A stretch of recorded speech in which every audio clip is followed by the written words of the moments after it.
This world is filled with those in possession of a quirk, some kind of amazing power.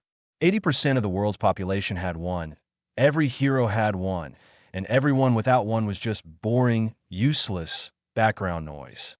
That is the lesson Izuku Midoriya had learned when he was 4 and diagnosed as quirkless, and it was what he believed until he was 14 and met his idol All Might.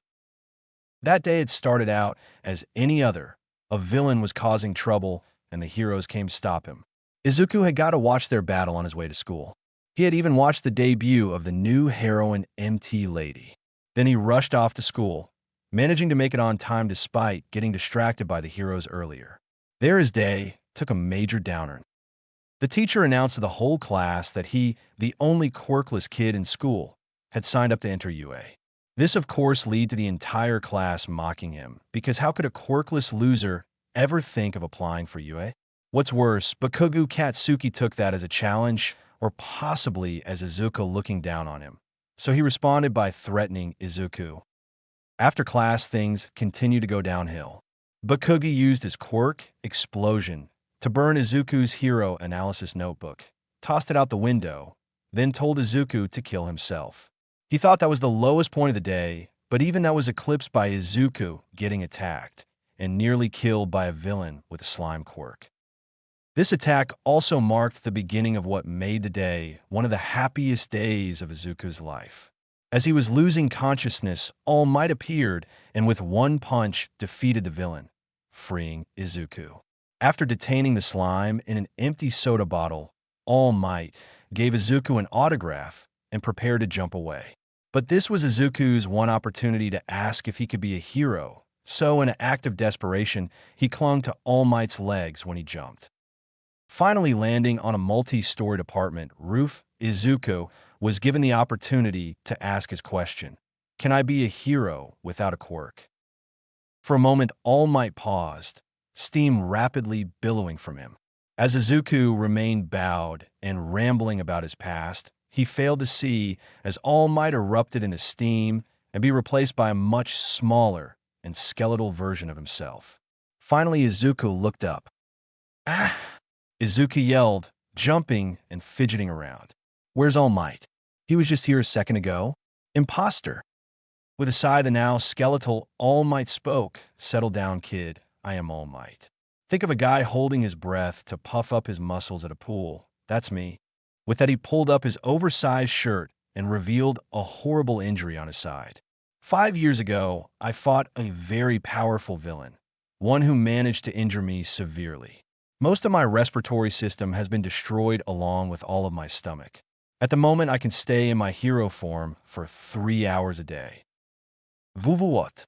5 years ago, that was your battle with Toxic Chainsaw? Izuku asked, stunned that the unbeatable All Might could be injured so severely. Wow, you really are a fanboy, but know that Punk got in a few hits, but he couldn't hope to injure me like this. Know the fight that did this was never published. The symbol of peace must never falter because that's what gives people hope. So don't go telling anyone about this online or amongst your friends. Got it? All Might said, getting more serious at the end. Izuku nodded his head, so fast, All Might was almost worried it would fly off.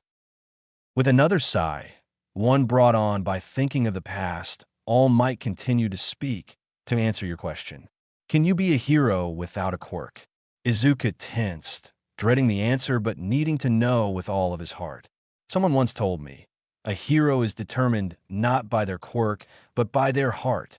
So smile and never give up because that smile will burn away the dark. So to answer your question, yes, you can be a hero without a quirk. The real question is if you are willing to work hard for it, to rise above the challenges in your path, and smile to the world. As All Might finished speaking, Izuku, through a tsunami of tears, smiled and spoke, Thank you. I'll do it. I'll show the world that I can be a hero they can depend on." "That's good, young man.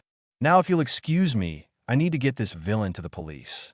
As he said that, All Might realized the bottle was no longer in his pocket. "Oh crap," he thought to himself. Scene change. The rest of the day happened in a blur for Izuku. He made his way off the building in a happy daze. He then walked to the scene of a villain attack without noticing, the same villain that had just attacked him. While the heroes present stood around, trying to minimize damage, he spotted the middle schooler the sludge villain had captured, his longtime bully Bakugu, and before he could stop himself, he charged in to help. Both Bakugu and Izuku were then saved by All Might, who was inspired by Izuku's bravery to act. The day ended with another surprise when, after everything, All Might found Izuku on his way home. It was then that All Might offered to train Izuku, because Izuku had, in All Might's words, the heart of a true hero. It was this offer that started Izuku's 10-month campaign to clean Dagobah Beach of trash. The work was grueling, and at times Izuku felt like he was going to die, but he kept going because if he wanted to be a quirkless hero, then he needed to push himself 4 times as hard as anyone else. By the 6th month, much of Dagobah Beach was clean of trash. Izuku was still pushing himself relentlessly, going so far that All Might had to make a new schedule when Izuku pushed himself past the original. Right now, Izuku was busy moving trash, taking a pile to the old pickup truck All Might used to deliver everything to the designated landfill. As he went back to collect more, Izuku noticed that the trash he just moved had been in a small crater. At the center of the crater, surrounded by glass sand, was a hammer sticking up from the ground. The hammer had a short handle wrapped in leather, and the head seemed to be made of a large rectangle of solid metal. Curious about the odd hammer, Izuku picked it up to examine it closer. As he lifted it up to examine it, a bolt of lightning struck him. The suddenness of it made him fall backwards onto his butt. "Young Midoriya, are you all right?" All Might asked, rushing over in his buff form. "Why, yeah, I'm fine. Jay just a little shocked is all," Izuku answered, looking up at All Might, still shaking a little from the nerves. Izuku began to pat himself down with his hand that wasn't holding the hammer. "Haha, that is good, my boy. You gave me quite the fright," All Might said, resting a hand on the boy's shoulder. "Though lightning isn't something to play with. Are you sure you're fine? I won't be mad if you need to take some time off. It would be for the best if you're injured." "I am sure. I just fell from fright," Izuku said, calming down as he spoke. He couldn't quite explain it, but he didn't feel as anxious as he usually did. "Well, then I'm glad you are okay. Young Midoriya, do you know what happened to cause such a sudden shock?" I am not sure. I was just clearing some junk from around this crater when I picked up this hammer, raising the hammer to show All Might, because it looked neat and I got a bit distracted. Not that I don't want to be here or that this isn't important, I just think the design is neat," Izuku began mumbling. "You are mumbling, my boy," All Might said gently, breaking Izuku from his monologue. "Right, sorry. After I picked up the hammer, the lightning struck it, and I fell. Could the hammer have caused it, or maybe some static buildup?" Izuku pondered. "Can I see that hammer, my boy?" All Might asked. "Oh, of course." Izuku immediately began to nod and handed the hammer to All Might. As soon as the hammer left Izuku's grip, it plummeted to the ground, dragging All Might's arm with it. "Ah, are you okay?" Izuku yelled, startled. "Yes, I am fine. This hammer is heavier than I thought. How were you able to hold it so easily?" All Might asked, confused. "I don't know, I just could IG guess," Izuku said, looking down, suddenly self-conscious. All Might motioned for Izuku to lift the hammer once again, and he was able to with little apparent strain. "Well, this is quite the mystery," All Might said with a loud laugh. "Why don't you take that strange hammer home today? We will cut today's training short, and I am sure that in no time your sharp mind will find the secrets to this weird hammer." "Okay, I will figure out what this hammer is. Don't worry, All Might. I won't let you down," Izuku promised. "Good to hear, my boy. I know you can do it. Do you need a ride home?"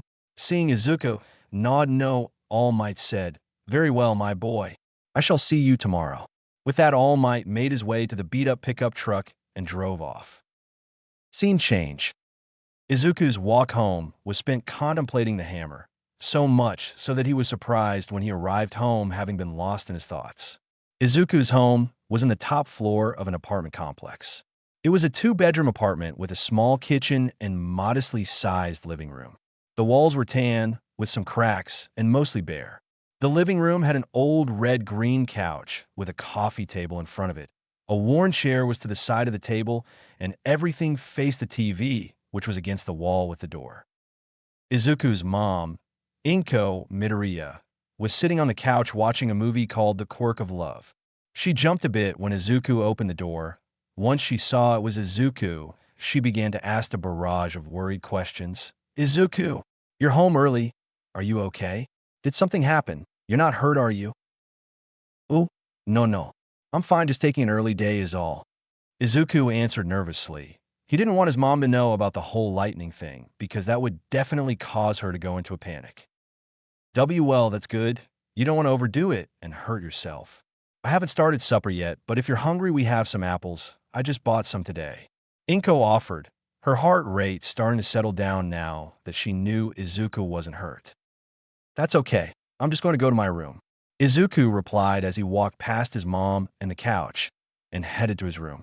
His room was recognizable thanks to the All Might theme plaque that had his name on it that rested on his door.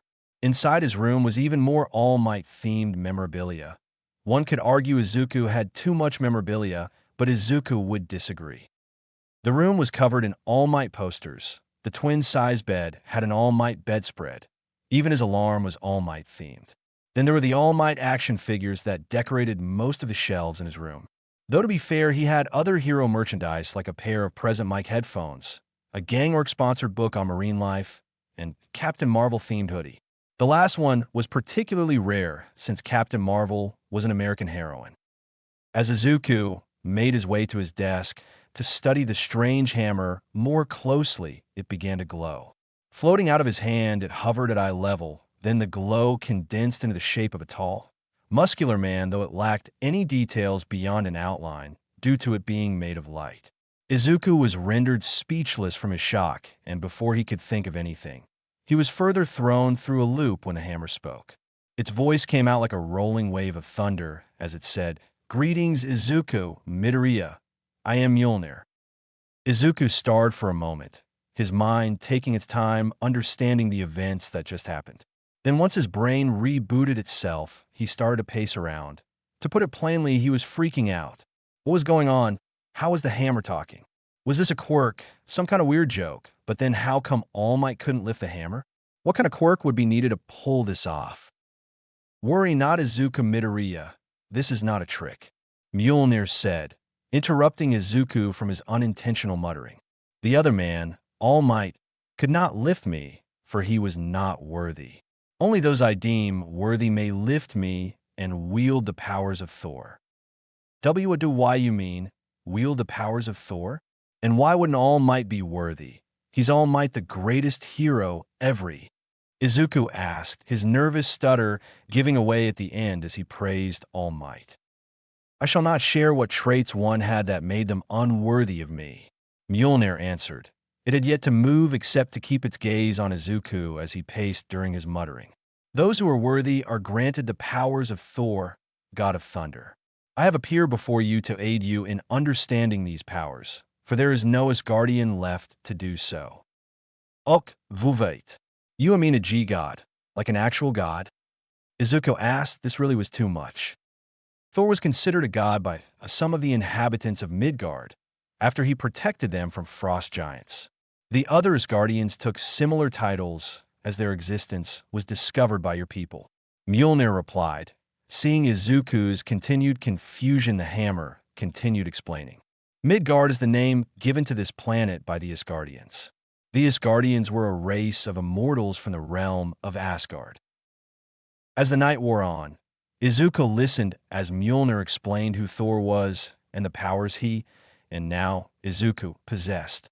Through this lecture, Izuku kept detailed notes, which he felt he would definitely need since he was a little overwhelmed with everything to really process it.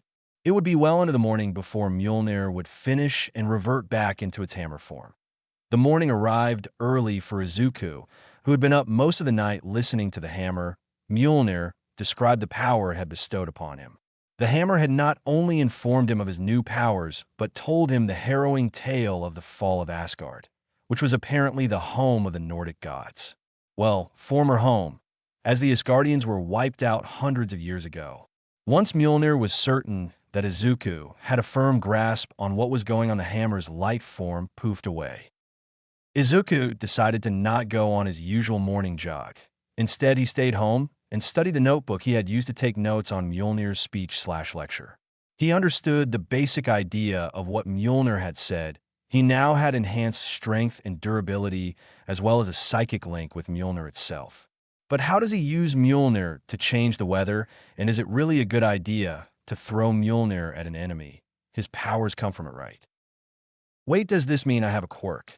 Izuku asked himself before he stopped cold, the realization hitting him like a Detroit smash. He had a quirk, not a normal quirk, but a quirk. I have a quirk. I have a quirk. Izuku yelled as he jumped out of bed, no longer tired. I gotta show Mom. As fast as his feet would take him, Izuku ran out of his room, still in his pajamas, and down the stairs. His mom, Midoriya Inko, was getting ready for work when she noticed him nearly falling down the stairs. "Oh goodness, are you okay?" she asked in a panic. "I'm better than okay. I got a quirk, Mom. I got a quirk," Izuku exclaimed, tearing up from joy. "Why dash? That's amazing, sweetie," Inko said, confusion giving way to joy at her son's expression of pure happiness. "What is it?" she asked, secretly hoping he got her quirk and not his "forgive her for cursing, bastard of fathers." Izuku's overjoyed expression briefly faltered. How was he going to explain Mjolnir? He didn't need to keep it a secret, right? But still, a talking hammer is pretty strange. I don't know how to explain it all the way, but I can control the weather," he said, awkwardly scratching the back of his head. "What?" Inko asked. That certainly wasn't the answer she was expecting. Typically, a kid developed a variation of one of their parents' quirks or a combination of the two, though complete mutation were possible, just really rare. "You can control the weather? That's amazing. I'm sure you can be an amazing hero with that." She may be a little thrown off, but damn it, she will support her son like she should have done years ago. "That's not all. I also have this hammer, Mjolnir," Izuku said as he lifted Mjolnir up to show his mom. "I can call it to me no matter how far it is." "Oh, that's like my quirk," Inko said happily. "Take that, Hiseishi." She added, maybe just a little spiteful of her workaholic husband for being away so often. "Yeah, though I don't think I can move other stuff like you can," Izuku replied bashfully. "I'm off to go train. I can't wait to practice my quirk." "Not so fast, Izuku. You need to eat your breakfast. Can't be working out on an empty stomach. Not to mention, you shouldn't go out in your pajamas." Inko lightly scolded before her voice took a more teasing tone. "Right, sorry, Mom," Izuku said before hurrying to the kitchen. He was still following All Might's diet plan, so his breakfast consisted of scrambled eggs, toast, and a banana. After finishing his meal and putting away the dishes, Izuku ran back up to his room to change. Once in some proper workout clothes, he waved goodbye to his mom and took off. The jog to Dagoba Beach was pleasant. It seemed easier than it was the morning before. Though carrying Mjolnir was a little awkward, he would need to get a holster or something for it. As Izuku neared the beach, he could see the slowly lessening mountains of trash that littered the sand. Off to the side rested All Might, in his skeletal form, leaning against the pickup truck used to deliver the trash to a recycling center. Mr. Yagi, I found out more about the hammer," Izuku yelled excitedly. "Ah, I knew you would, my boy," All Might, also known as Yagi Tashinori, said happily. He was relieved to hear Izuku call him by his real name instead of his hero one. He took it as a sign that his, hopefully, future successor was seeing him as a mentor. Well, the hammer apparently acts as a test of worth, or something like that. Izuku began as he told All Might what Mjolnir told him. All Might seemed to tense up slightly at when Izuku mentioned that it passed down its powers for some reason. "That is quite impressive, my boy. I think the hammer, a Mjolnir was it, chose well," Yagi said with a thumbs up. "I dare say with the abilities you described, you may very well rival myself at full strength." "I don't know about that. I mean, you're All Might. I don't think I could ever get close to your level," Izuku denied bashfully. "Nonsense, my boy. I am human just like you. And there is no limit to how high you can go," Izuku Remember that. Yagi said sincerely. All right. Thank you, Mr. Yagi. Izuku said with a bow. Now enough standing around. Let's see what you can do. Yagi said, turning to look towards the trash on the beach. Ugh, I am ready, Izuku said, tightening his grip on Mjolnir. 5 more months had passed since Izuku had found Mjolnir. During that time, Dagobah Beach was cleared of trash, and Izuku began to learn the basics of wielding Mjolnir. He could fly, though landing was still an issue. He could summon the hammer to him, and he could guide where it went when he threw it, if he focused. He had trouble hovering. It required finer control over the air than he had at the moment, but he was getting better. What was the most shocking thing, though, was his newfound strength. It made cleaning the beach a breeze, as he could lift anything in the trash piles without effort. Today, though, Izuku wasn't going to be training with Mjolnir, because the UA entrance exams were finally here. To say he was nervous was an understatement. He felt like a rabbit in a lion's den. He could hardly eat his breakfast, he was so nervous. You will do great, dear. I know it, Inko said as he was heading to the door. She had spent the last few days trying to reassure Izuku that he would do great. She herself had no doubts, especially after hearing more of the kinds of powers her son now had. Her anxiety had lessened considerably when she learnt that her baby boy was now nearly invulnerable.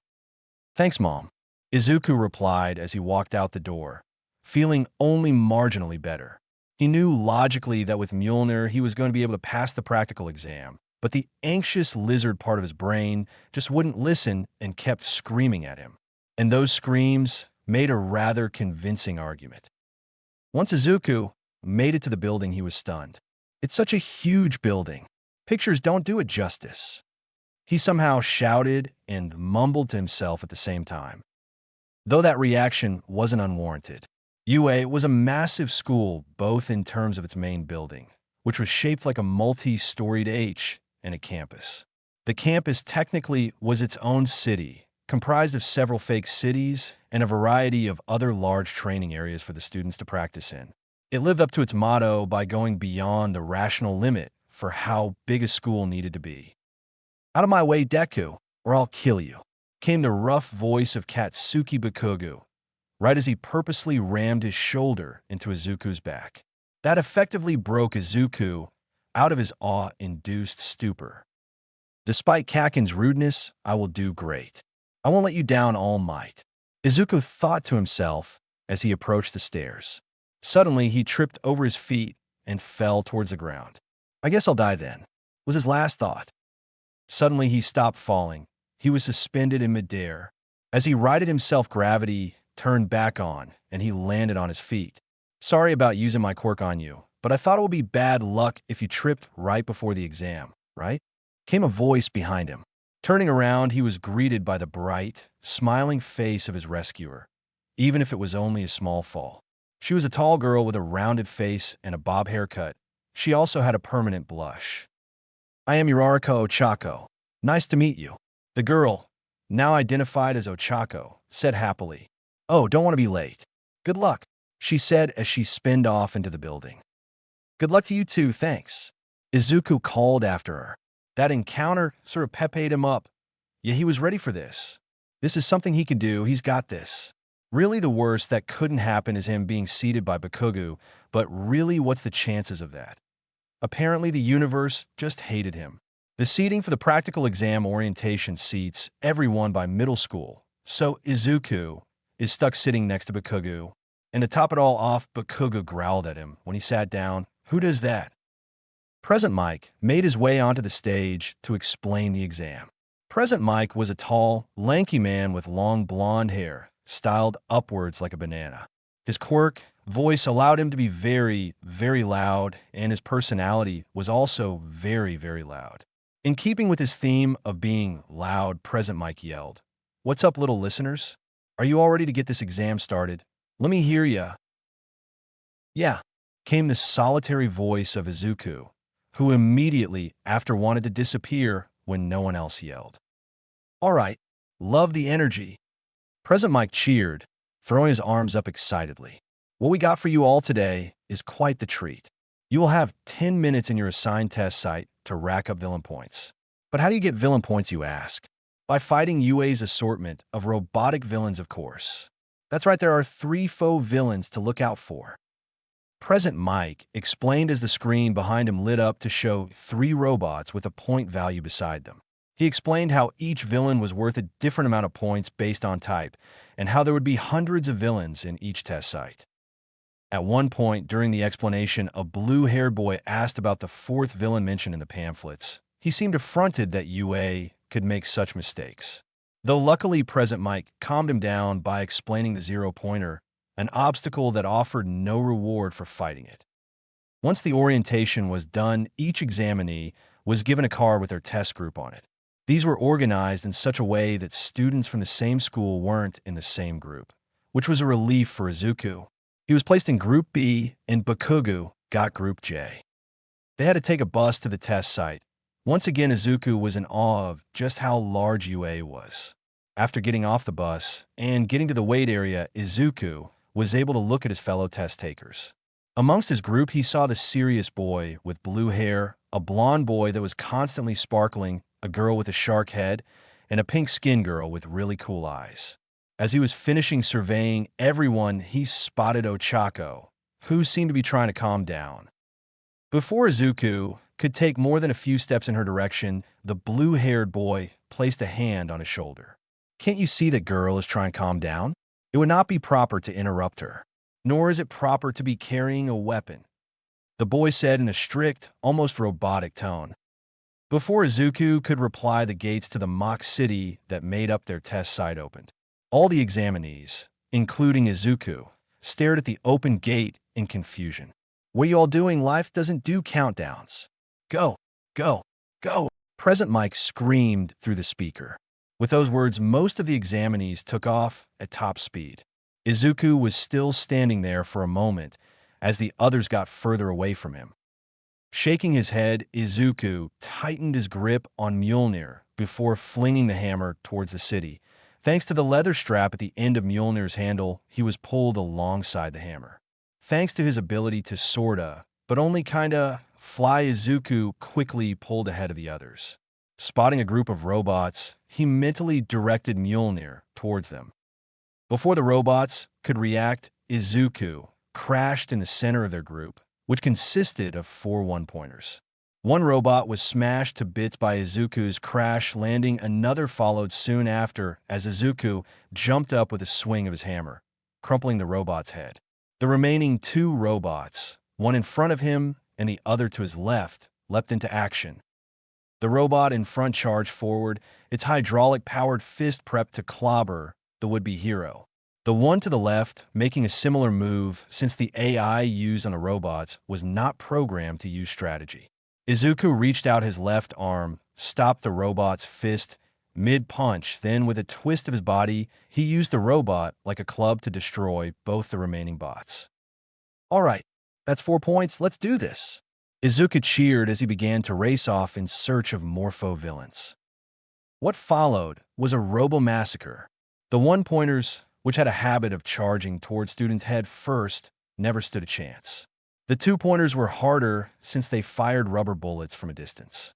This at first made Izuku nervous as he had no real way of avoiding their barrage. Or at least he didn't until he realized that the bullets bounced right off his skin.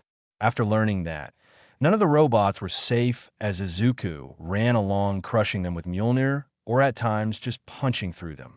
Even the 3-pointers weren't much of a challenge, as the armored defense meant nothing to Izuku's Asgardian strength.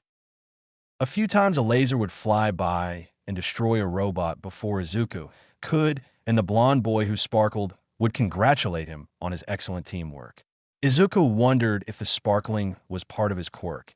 Did using his quirk cause him to sparkle as a side effect? Before he could start muttering to himself about the possibilities, a one-pointer jumped up and punched him, bringing him back to the task at hand. As time ticked down, and only a minute remained, Izuku had racked up 49 points and had managed to help 4 different students who had either gotten overwhelmed or injured. Suddenly, the ground began to rumble and shake. Looking towards the source, the students were all alarmed to see a robot several stories tall approach. So they did the only sensible thing and ran. Izuku was going to do the same, but as he was leaving, he heard a cry of pain. Turning around, he saw that a pink-skinned girl had one of her legs stuck under some rubble. Without hesitation, Izuku charged forward. Using Mjolnir to sort of fly, he quickly reached the down girl. He knelt down next to the girl and lifted the rubble off with one arm. "Are you okay?" he asked as he helped her up. "I think I twisted my ankle," the girl replied with a wince. With a nod, Izuku looked towards the zero-pointer that was now reaching for them. With an almost casual toss, he launched Mjolnir into its hand. The robot's hand crumpled in on itself, and the hammer continued, eventually exiting the hand and smashing through the robot's head. Once Mjolnir exited the other side of the robot's head, Izuku willed the hammer back to his hand, and Mjolnir complied, smashing back through the destroyed robot. With the hammer back in his hands, Izuku turned to the stupefied girl and said, "Do you need help getting to the nurse?" As he said, that present mixed voice could be heard shouting that the test was over. The girl seemed speechless and only just seemed to notice that she was leaning into Izuku as his arm was supporting her. Before she could form words, an old lady appeared and began handing out candy. The lady approached the duo. "Oh, my, these tests get more dangerous each year. Let me see you foot, dearie," the old woman, recovery girl, said. Once she had access to the injured limb, she kissed it, causing the injury to heal. "There you go, dearie, all better. Are you injured, young man?" "No, I'm not injured, thank you, though," Izuku said with a slight bow. "That's good, have some candy," recovery girl said, handing Izuku some hard candies, then walking off to tend to other students. Izuku was about to let go of the no longer injured girl, but she tightened her grip. "I feel really tired from being healed, and overusing my quirks got me all sore. Could you carry me to the rest area?" the girl asked with a mischievous grin. Izuku smiled at her before he lifted her bridal style and said, "Sure thing. My name's Izuku Midoriya, by the way." Now that the excitement had passed, he was able to get a better look at the girl in his arms. She had pink skin with cotton candy pink hair that partially hid the curled horns. Like her skin tone, her eyes were unique with black scaras and yellow irises. "It's nice to meet you, Izuku. My name's Mina Ashido," Mina said cheerfully, taking time to enjoy the feel of his muscled arms. Say what you will about taking advantage of the situation, but Mina Ashido knows what she enjoys. Those things being the Alien franchise, gossip, kicking butt at DDR, and muscles. Plus, she is kind of tired, that wasn't a lie. The duo was unaware that they were being watched by most of the students and teachers. The students were staring because of the overwhelming display of power by Izuku, and the teachers were staring for the same reason, though they also found the exchange funny. Recovery girl just laughed good-naturedly at the pair. The walk to the rest area was mostly silent. Izuku was too awkward to actually talk. He can kind of keep cool during hero stuff, but he's talked to one girl once, and that was early today, so talking to cute girls isn't one of his skills. Mina, on the other hand, was just enjoying being carried, and thanks to Recovery Girl, she was too tired to make small talk. They finally arrived at the rest area and managed to exchange phone numbers at Mina's insistence before Izuku left. Waving goodbye to his new friend, Izuku began to leave the building and walk home. While on his way back, he smiled as he thought back to the strange but wonderful changes in his life. And all this before UA? The future's looking bright, Izuku thought with a wide grin. The week after the entrance exam was less than peaceful, mostly due to how worried Izuku was that he had failed. He at least made a friend in the form of Ashido, who insisted he call her Mina. They had only texted a few times, with Mina doing most of the talking, mostly about the exam and their quirks. Mina had a really neat quirk that allowed her to produce acid from her pores. This included control over the acidity and viscosity. The other less than peaceful bit of the week was Izuku telling Inko about Mjolnir and how his quirk came to be. To say she was surprised would be an understatement, though she was happy for Izuku because this meant he could follow his dream. Plus, if the powers he was getting from the hammer were half as impressive as he said, which she didn't doubt since Izuku couldn't lie to save his life, then very little could really hurt her baby. The day Izuku showcased his powers to her was emotional, with both parties ending up in tears and Inko apologizing profusely. 1 week after the entrance exams, a letter came in the mail, a letter from Yue.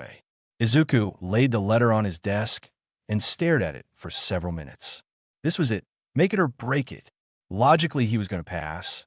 He scored over 40 points on the practical, and the written test was easy enough. But what if he didn't pass? Finally, deciding to just get it over with, Izuku held Mjolnir for moral support, then opened the letter. A small metal disc fell out.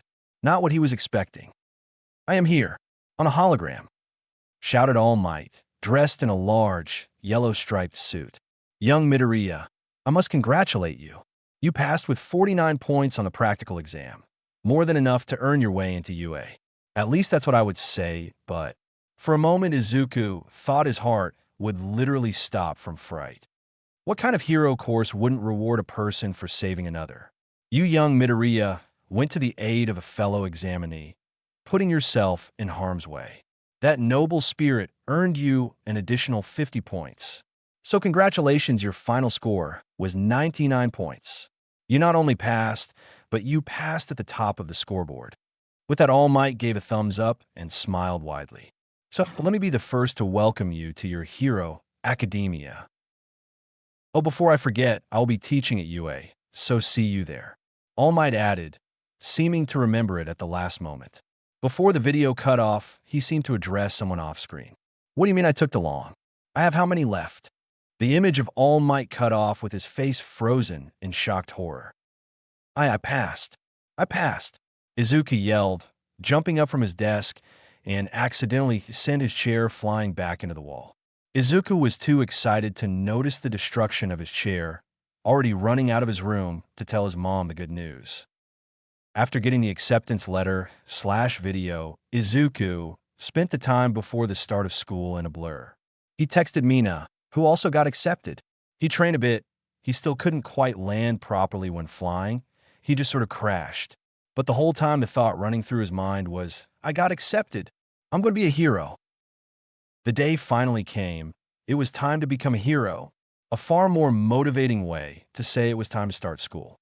The building was still awe-inspiring, though this time Izuku managed to avoid tripping on the stairs. Mina was waiting at the main doors. They had discovered that they both were in Class 1A, so they decided to meet up beforehand. "Hello. I hope you weren't waiting long," Izuku called out as he finished walking up the stairs. Mina turned at the sound of his voice and waved. "Oh, Midori." "No, I just got here a few minutes ago," Mina replied. Once he caught up to where she was waiting, the two began walking through the massive maze that was UA's classroom building. "I wonder who all will be in our class? Any of the others from our test site? I hope that one serious guy isn't in our class. He seemed to have it out for me," Izuku said with a nervous chuckle, scratching the back of his head with the hand that wasn't holding Mjolnir. "Oh, that French kid with the laser. I hope he is in our class. He seemed funny," Mina said with a giggle. "Oh yeah, he was really stylish. I bet he'll be a popular hero too," Izuku replied. As they continued walking, they finally found the massive doors of Class 1A's classroom. From the hallway, they could hear shouting inside the room. Izuku groaned. "Oh, no, that sounds like Kakin." "Who?" Mina asked, tilting her head to the side in confusion as the voices inside got louder. Before could he answer, they had already opened the door to see Bakugo sitting at a desk, resting his feet on the desk itself. He was being reprimanded by the serious-looking guy with blue hair from the exams. It was at that moment Izuku knew today was going to be a long day. It is disrespectful to the people who made the desk and the generations of heroes who have come before who studied at that desk. The serious-looking guy yelled while chopping his arm at Bakugo. Bakugo responded with a string of insults and a threat on the serious guy's life. Said serious guy identified himself as Tenya Ida. Ida then noticed Izuku and Mina and quickly made his way away from Bakugo and to them. "Hello, my name is Tenya Ida," Ida said with formally bowing slightly. Hello, I'm Izuku Midoriya," Izuku replied, quickly realizing that Ida is less mean and more intense, maybe passionate would be the word. Hello, and I am Mina Ishido. Pleased to meet Chai-Ida. Mina responded happily. Ida's whole demeanor was so robotic. She could tell already he was going to be a serious, no fun allowed kind of guy. All the better to annoy too. Cue ominous laughter. Midoriya, I must apologize. During the entrance exams, I misjudged you. You managed to discover the hidden meaning of the test where I could not. Ida spoke, dropping into an even deeper bow. Before he could continue, another person spoke up. If you're just here to make friends, then leave. The voice came from behind Izuku, and it sounded tired. The whole class went silent as they stared at the strange caterpillar man who had spoken. The man pulled out a juice pack from his cocoon and drank it down in one go. It took you all far too long to quiet down. In the field, you'll need to be more rational. With that said, the man stood up and pulled the zipper of his cocoon like sleeping bag down. With the sleeping bag removed, the class could get a better look at the stranger. He was thin with messy black hair, days' worth of stubble, and bags under his eyes. He was dressed in all black with a gray scarf. My name is Shota Aizawa, your homeroom teacher. The man, Aizawa, spoke in the same tired voice. Not long after his odd introduction, Aizawa instructed the students to change into their gym clothes and head outside.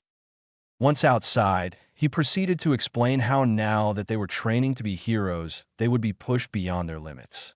But first they had to find those limits. To find their current limits, they were doing some basic tests where they could use their quirks. To show you what I mean, Izuku Midoriya, you scored highest in the practical exam.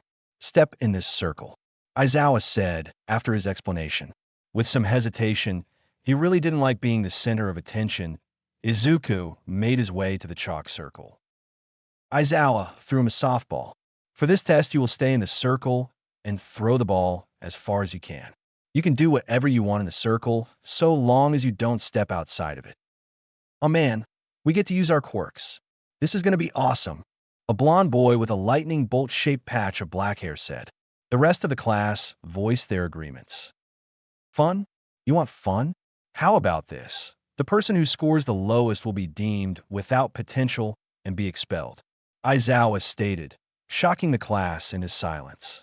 This is the hero course. Here you'll be trained to overcome natural disasters, out-of-control villains, and every unfair thing life can throw at you.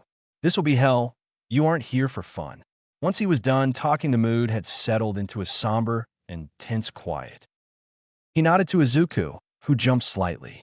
With a breath, Izuku took hold of Mjolnir, building energy into the hammer, and tossed the ball in the air. With a mighty swing, the hammer missed the ball and spun Izuku in a circle, drawing a laugh from some of the watching students.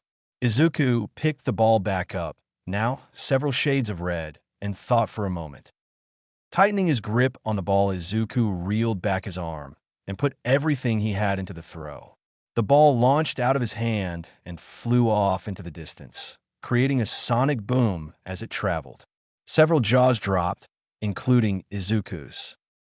Aizawa looked at the recording device. He announced the score to the class, 1,702 meters. The class shouted out their surprise. Wow! What kind of electric quirk can do that? Holy moly! DKU, you rotten bastard! That voice was not one Izuku wanted to hear. The last voice belonged to a livid Bakugo, who came charging at Izuku as fast as his explosions would carry him. Before he could get halfway to Izuku, he was stopped by Aizawa's capture tape scarf. One more outburst like that, and I'll expel you regardless of your score, understood? Aizawa, who Izuku now recognized as Eraserhead, asked tersely. Bakugo managed a tense nod and was released. After that, the tests continued. The first of the tests was a 50-meter sprint. The stars of this test included Ida, whose quirk was Engine, which gave him engines in his leg that allowed him to run super fast. He ran the distance in a little over 3 seconds. The other star was Izuku, which surprised him more than anyone else. He simply threw Mjolnir and held on, the same way he flies, finishing the sprint in 1 second. Though he did mess up the landing, crashing into the ground, it would have hurt, but luckily his guardian durability made him really, really tough. The second test was a grip strength test. This test had 3 stars: Izuku again, a boy with multiple arms named Shoji Mizo, and a tall girl named Momo Yaoyorozu. Izuku broke the censor and so was marked as infinite. Luckily, he didn't embarrass himself while doing the test. Mizo created several arms that wrapped around the sensor and managed to score 540 kilograms. Yaoyorozu created a clamp and used it to score 450 kilograms. There were several tests with no over-the-top scores or showing. The seated toe touches didn't lend itself to spectacular displays, though Mina managed to outdo everyone during that test. Repeated sidesteps only saw a short purple-haired guy excel.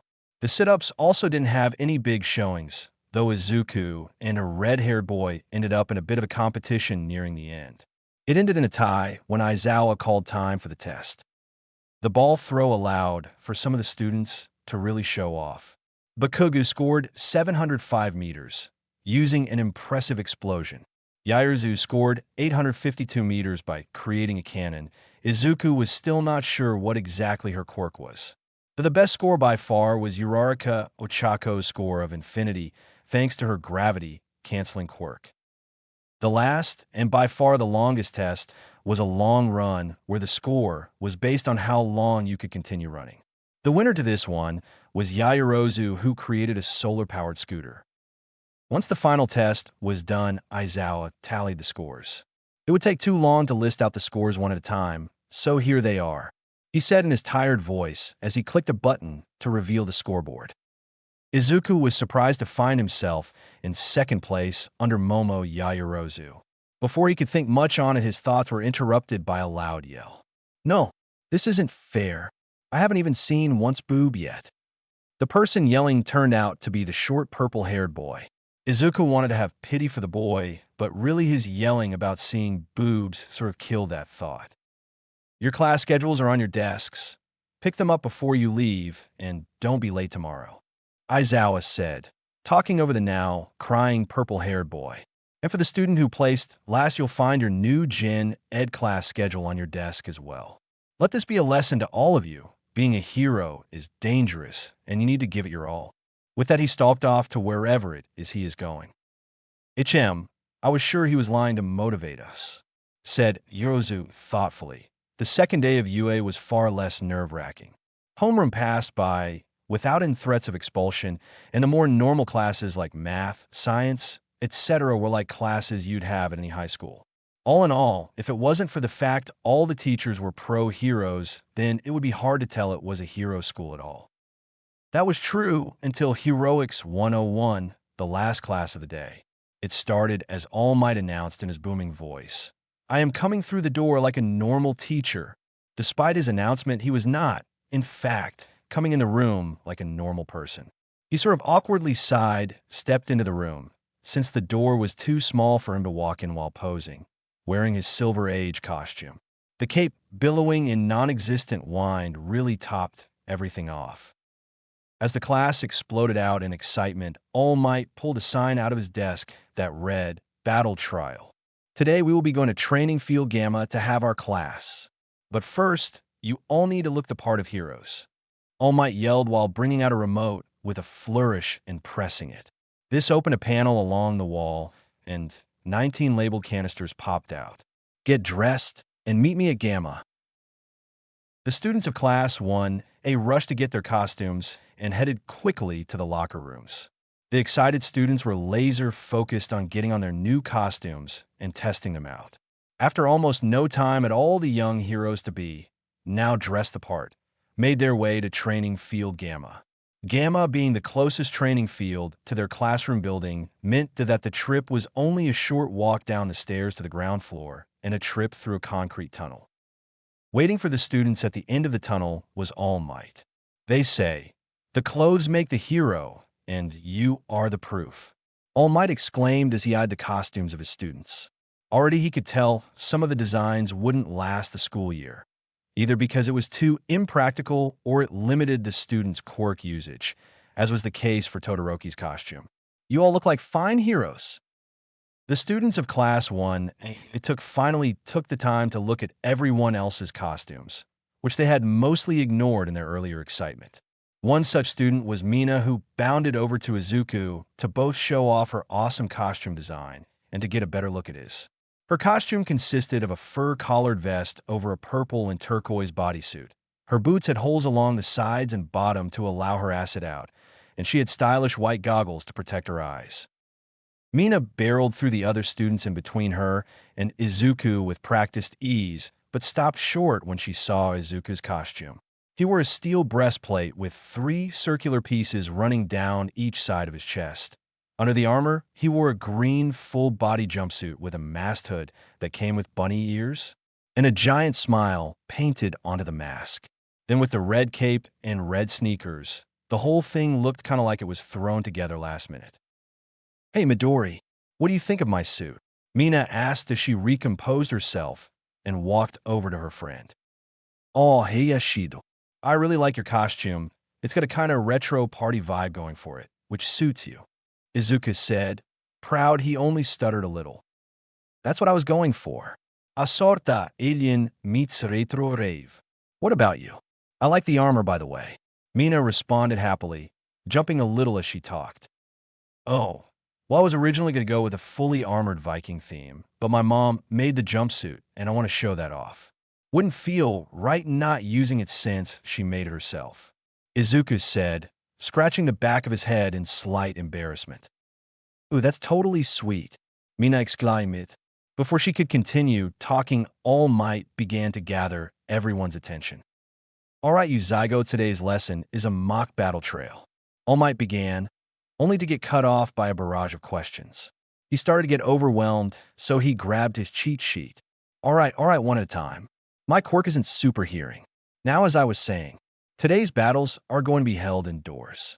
Statistics have shown that most villains, especially smart villains, commit most of their crimes indoors. So you will be paired with another student at random and assigned a role of hero or villain. The villains have a bomb within the building. They must protect it from the heroes for 15 minutes or capture both heroes, while the heroes must infiltrate the villain's lair and either touch the bomb or capture the villains. All Might explained, reading word for word off his cheat sheet. Why random selection? Surely such a prestigious school as UA can use a better form of selection, Ida asked, his hand raised as he spoke. Well, in the field, you can't be sure who you end up working with. So the ability to adapt is important. That's probably why it's random. Izuku answered before All Might could. That's right. This is as much a test of your teamwork and adaptability as is a combat test. Now, if there are no more questions, let's select the teams. All Might said. He pulled out an electronic board from somewhere, though where none of the students knew. The board lit up and then listed the teams. Heroes: Izuku Midoriya and Mina Ashido versus villains: Masahiro Ojiro and Rikido Sato. Heroes: Aoyama Yuga and Hanta Siro versus villains: Tsuyu Azui and Toru Hagakure. Heroes: Koji Koda and Shudo Todoroki versus villains: Ochako Uraraka and Katsuki Bakugu. Heroes: Tenya Ida and Fumikage Tokoyami versus villains: Momo Yaoyorozu. Heroes: Eijiro Kirishima and Kyokujiro versus villains: Denki Kaminari and Mizo Shoji. Here are the listings for your matches. We will go in the order that the board is assigned, All Might said as the names appeared. Wait, how is it fair that Yaoyorozu has to fight alone? Surely that is unbecoming of a prestigious institute like UA, asked Ida, having spotted her name as his opponent. Yes, this lesson was designed for a class of 20, but now it serves as another lesson, All Might said, first sounding unhappy, then switching on a dime to his usual over-the-top self. As heroes, sometimes the odds are stacked against us. Sometimes things seem impossible, but that is when the spirit of heroism is truly brightest. Yeah, that's super manly, shouted Kirishima from the crowd of students. He turned to Yaoyorozu, who was internally worrying, and with an excited smile yelled, Defying the odds is super manly, Yaoyorozu. I'm rooting for ya. Momo was stunned for a moment. Socializing wasn't her strong point, and Kirishima was very intense. Thank you for your support, she managed to say. Right. Now let's get the first battle underway. Hero team, make your way to the marked waiting area, and villain team, head on to the building labeled. You have 10 minutes to get set up before the hero team starts. Everyone else follow me to the observation room. All Might said, once again drawing everyone's attention back to him. Once at the waiting area, which was made of concrete, the two students on the hero team sat on the concrete waiting benches as the timer counted down from 10 minutes. It was the only non-concrete thing in the room, and it was hanging from the wall, not a part of it. Which raised the question, did Cementos do all the construction for UA? How did they manage before him then? Were they more strict on how tests went? Did Cementos have to remake huge, fake cities every day? Midori?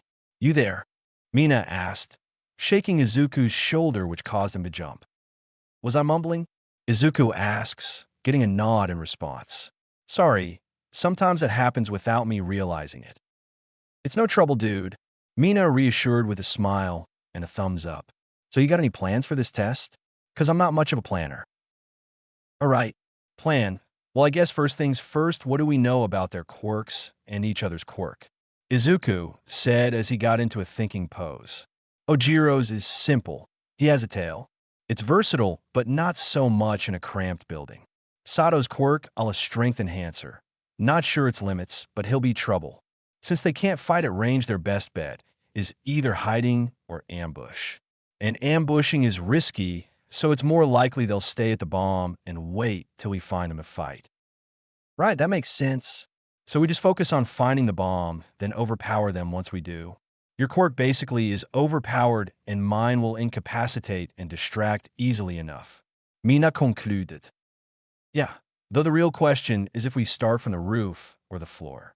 They saw me fly, so they might go low to avoid being found early. Izuku said with a frown. Nah, they will go to the middle floor. Probably in one of the central rooms too. Ojiro seems like that kind of guy, you know. Mina said while nodding along with herself, finger on her chin in thought. And Sato would probably go with whatever Ojiro said, since I doubt he's much of a planner either. That makes a lot of sense. So let's go to the roof, searching downwards, then together we'll push through any defense they might have. I can fight Sato, and you can push through Ojiro to get to the objective. That sound good? Izuku asked, moving Mjolnir in front of him to grip it with both hands. Yep, sounds like a plan. My acid should keep Ojiro at a distance, so he can't use his tail. Mina agreed. So seeing as we got some time left, what is your quirk, if you don't mind me asking? Oh, sure, it's no problem. Izuku said slowly. He had known people would ask and had been of two minds about what to say, but eventually he settled on the truth. So the thing is, I'm actually quirkless. Bruh, I saw you demolition a giant robot with no effort. There's no way you're quirkless. Mina said with an exaggerated explosion motion at the word demolition. Yeah, that's actually the hammer. Izuku explained, lifting Mjolnir to face height.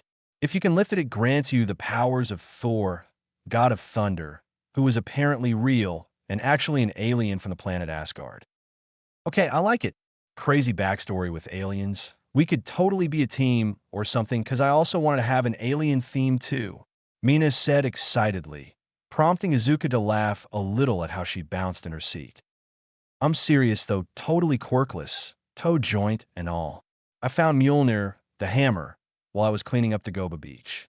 I wanted to be a hero even if I didn't have a quirk, so I trained by picking up trash. After I got Mjolnir, the cleanup became a lot easier. Izuku explained, not offended that she didn't believe him since the story was rather unbelievable.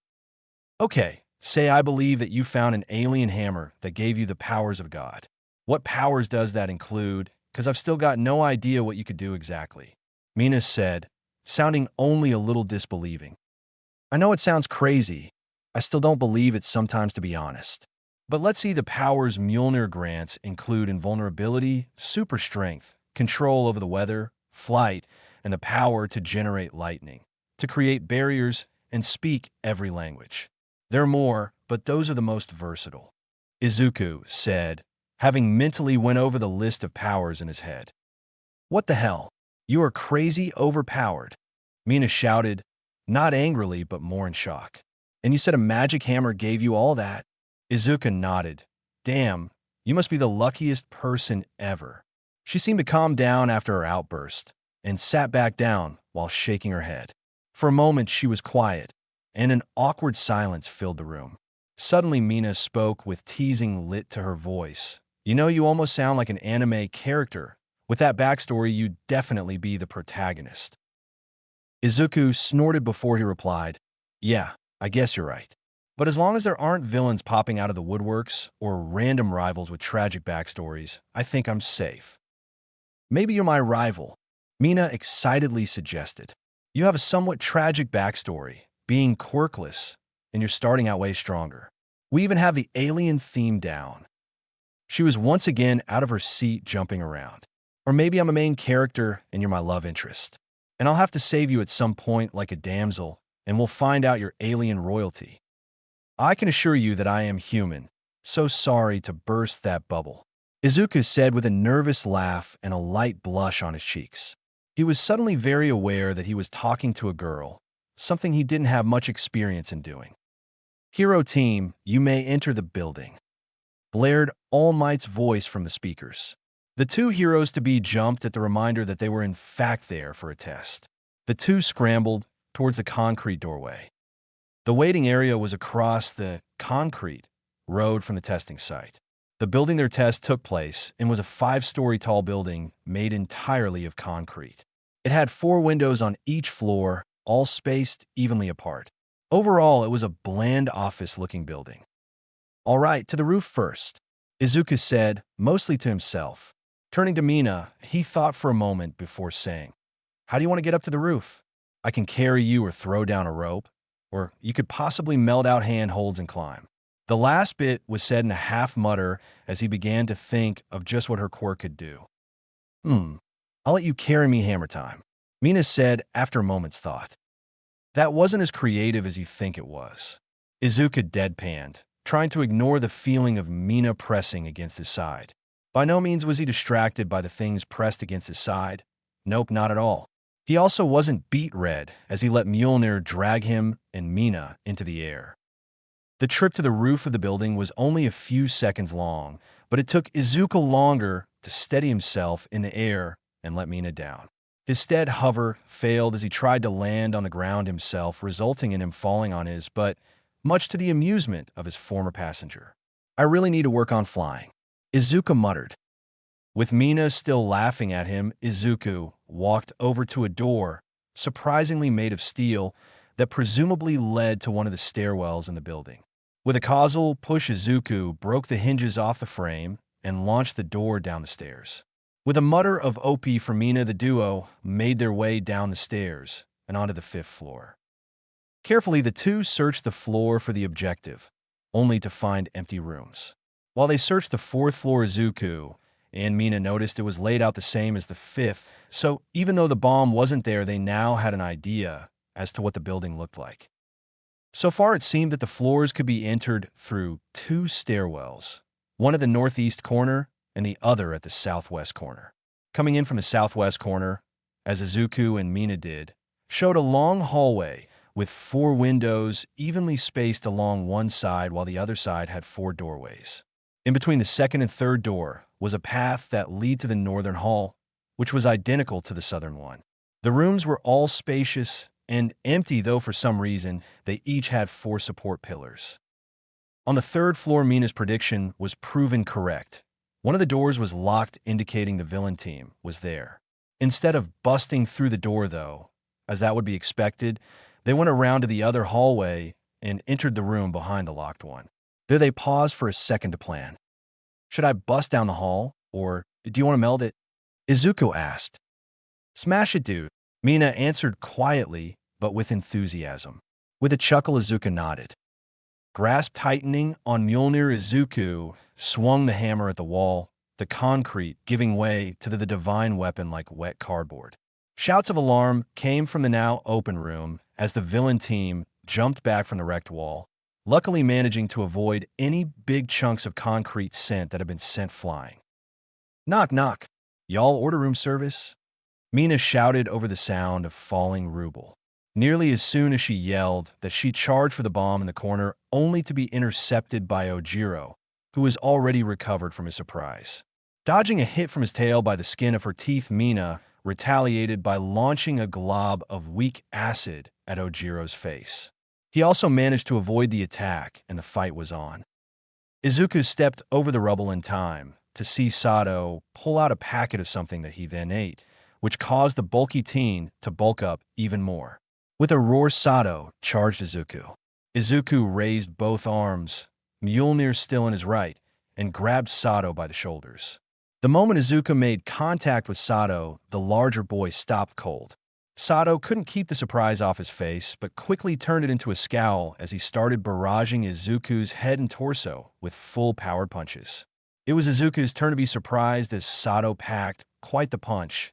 Not enough to really hurt Izuku, but Izuku could take hits from All Might, so that was expected. Getting tired of being punched, Izuku raised his left arm and slammed it down on Sato's shoulder. The hit knocked the larger boy flat on his stomach, and before he could raise back up, Izuku placed Mjolnir on his back. With Sato effectively stuck, Izuku took time to check on Mina's fight. With Mina at the start of the fight, Mina observed Ojiro as he did the same to her. He was between her and the bomb and apparently had good enough reflexes to dodge her acid. Also, his tail cracked the floor, so that was something to worry about too. Ojiro suddenly charged, getting across the 8 or so feet between him and Mina nearly instantly, using his tail like a springboard. Mina reacted nearly as fast. Thank you, Dance Dance Revolution, for the quick reaction time. By throwing 2 vertical lines of acid at the charging boy. Moving too fast to dodge, Ojiro pushed through the attack, holding his arms up to protect his face. He delivered a spinning blow with his tail that knocked Mina back several feet to make up for it, though. Mina was definitely going to have bruises from that. Seriously, how powerful is that tail? Luckily, her attack hit too, and Ojiro had 2 visible lines of angry red burns. Mina's acid could be made to eat through practically anything, but this was a test, and Ojiro was a classmate, so going full xenomorph was not really an option, sadly. I never get to go full xenomorph. Mina lamented to herself as she flung more acid at Ojiro while gliding across the floor on her acid. With Ojiro having to constantly dodge globs of acid, he was unable to attack as often as he would like. Each time he did attack, he got hit with an instant sunburn for his troubles. It would be really disheartening, but he could tell his attacks were starting to wear Mina down. Each barrage of acid had more time in between than the last. Then suddenly Mina smirked, and Ojiro had a bad feeling. "Huh, you are already dead," Mina yelled as she increased the amount of acid her foot was producing and stomped on the floor. The acid ate through the floor easily, and suddenly a rough circle of the floor gave out. A circle Ojiro was in. Ojiro had time to say one thing before he fell. What? He was unsure if that was a reference to something. His reaction had Mina on the floor laughing, though. Izuku and Sato, who was led up after being captured with capture tape and eliminated, watched Mina fall to the ground in equal parts laughter and exhaustion with some amusement. Before they could comment on the fight, All Might's voice blared once again from the speakers. The villains are no longer able to continue. The hero team wins. After All Might declared the hero team, the winners, the 4 teens, made their way back to the observation room. Though Ojiro and Mina needed their partners to help them get there after the fight. Mina leaned against Izuku, while Ojiro was carried by Sato, since the fall had twisted his ankle. Good job to both teams. All Might boomed once they had entered. You all did great, but it's time to pick the MVP of the match. Any guesses on who it is? Several students raised their hands. Some even started hopping to get picked. All Might pointed toward the tall girl with black hair done up in an elaborate ponytail and said, "Young Yorozu, go ahead." I think the MVP spot should go to Ishido. During her battle, she showed an impressive ability to think quickly and plan out a battle. She took control of the fight's pace, which allowed her to beat Ojiro, who otherwise had the advantage in close quarters combat. Yaoyorozu said in a very professional manner, though she started blushing a little when she saw the other students looking at her. Man, I was going to say Midoriya because he seemed the most manly, but that sounded a lot more thought out. Muttered Kirishima, getting nods from others in the crowd. Very true. Young Ishido showed a lot of cunning. I would have also added that her one-liners were fun. All Might said with a laugh. At the last part, Mina threw him a thumbs up. With that said, I think it's best for young Ishido and Ojiro to go see Recovery Girl. Looking towards Midoriya and Sato, he added, "Would you two mind helping them get there?" The two students nodded and once again aided their teammate in walking. Once the two teams were out of the room, All Might spoke again. "All right, or should I say All Might, let's get the second set of teams ready. Villain Team 2 and Hagakure, please head to Building 2 and set up. Hero Team Zero and Tokoyami head to the designated waiting area." Line break. It was time for the hero team to enter the building when Izuku and Mina got back from Recovery Girl. The hero team entered from the ground floor, moving slowly from room to room. From the monitor room, the class could watch them and see the villain team at the same time.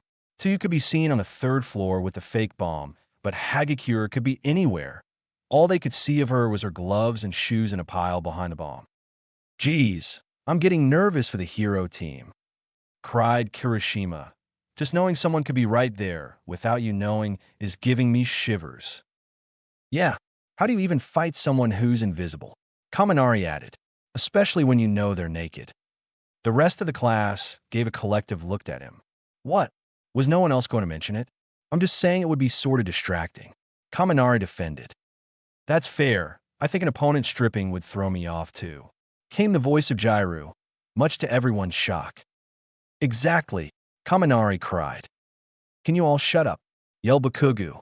"Pay attention, you shitty extras." "Bakugu, that language is inappropriate. But I concur, please pay attention," came the ever-serious voice of Ida.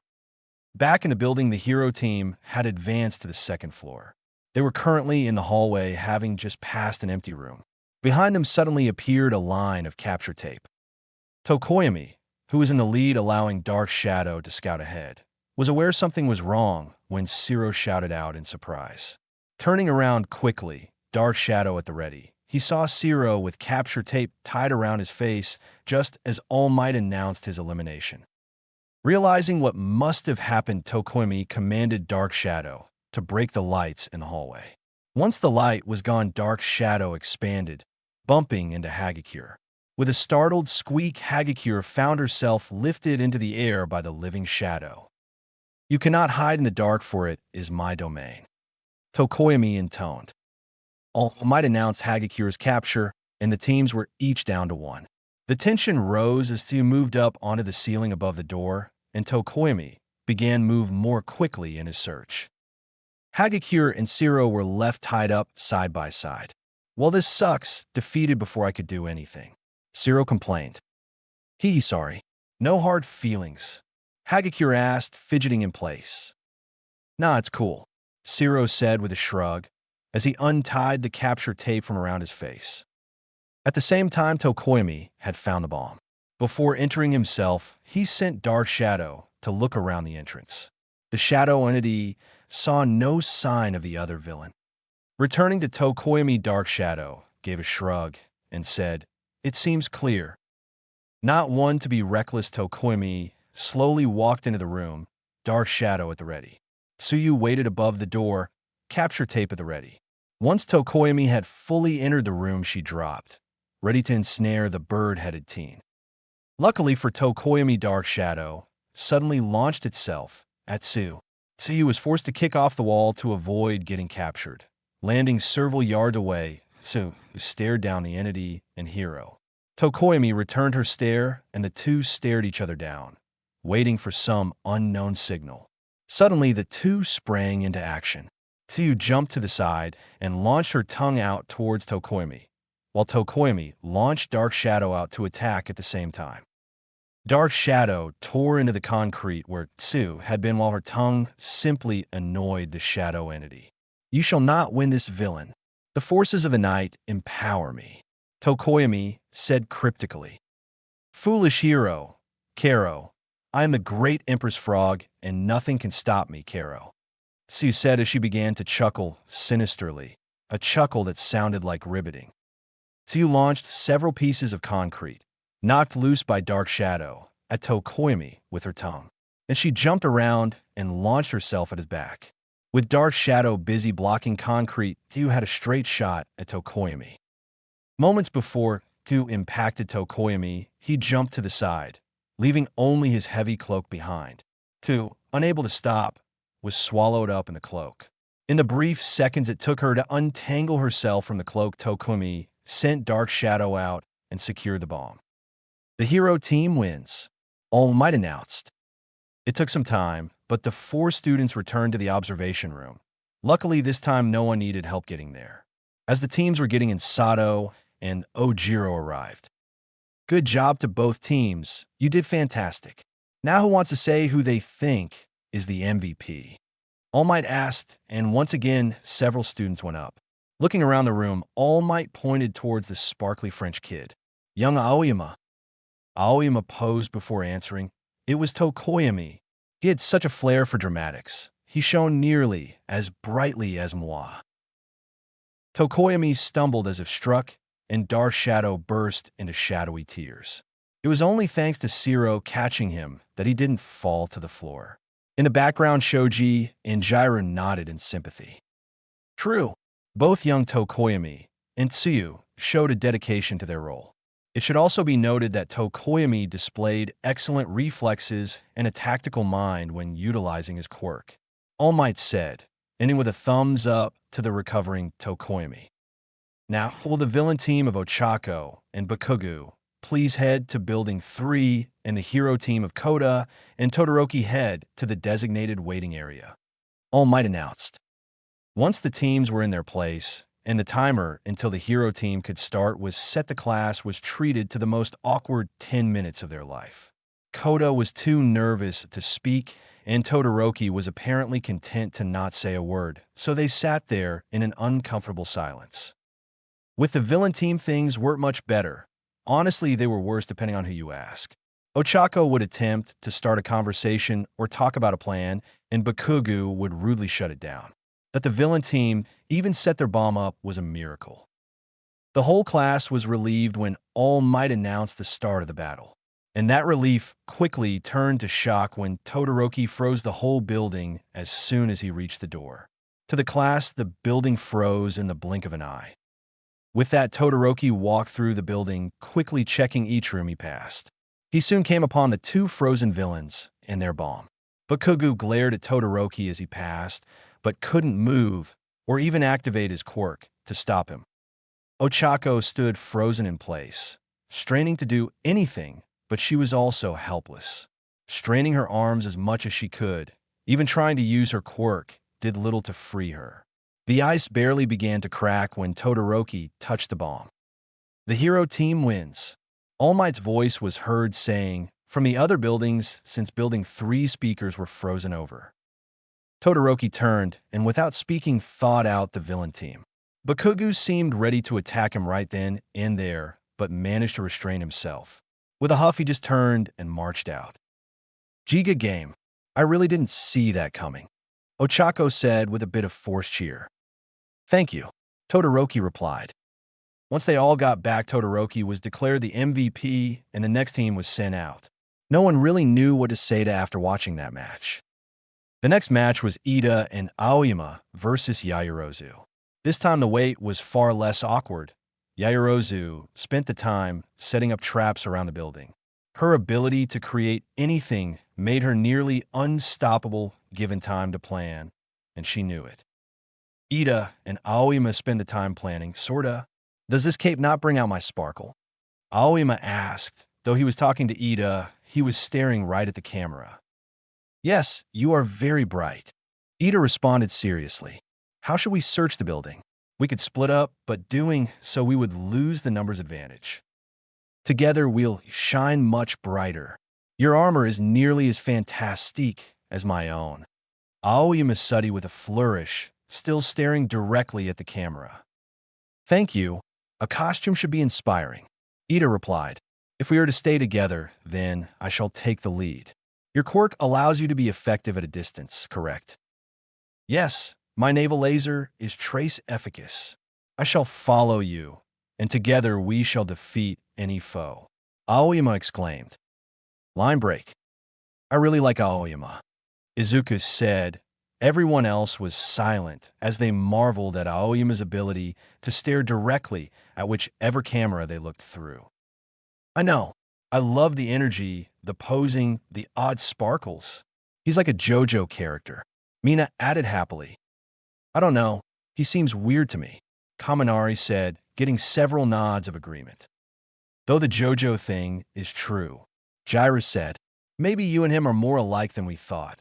Ha Tokoyami?